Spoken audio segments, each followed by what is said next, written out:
ओबीसीच्या बाबतीत मी गेले अनेक वर्ष आक्षेप घेतलाय. तुम्हाला निधी कापताना फक्त शेड्यूल कास्ट, शेड्यूल ट्राईब आणि ओबीसीलाच निधी कापता येतो. ओबीसी समाजाला तर किंमतच नाही.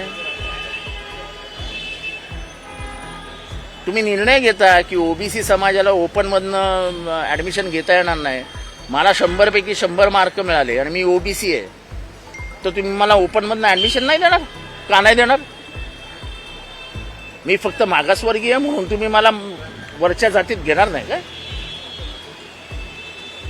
मी जर 100 पैकी 100 मार्क मिळवले तर तुम्ही मला सांगणार नाही रे तू ओबीसी आहे, चल मागे हो, चल मागच्या राहिनी तू बरा. असं आहे का रे? ही कुठली नवीन प्रथा महाराष्ट्रात सुरू करताय तुम्ही? आमचे अधिकार आहेत. आम्ही जर शैक्षणिकदृष्ट्या हुशार आहोत आणि जर आम्ही सर्वसामान्य परीक्षेमध्ये 100 पैकी 100 गुण मिळवतो आहोत, तर तुम्ही केवळ आम्ही ओबीसी आहोत म्हणून आम्हाला मागे ढकलणार का? म्हणजे आमच्या जागा कमी करणार का?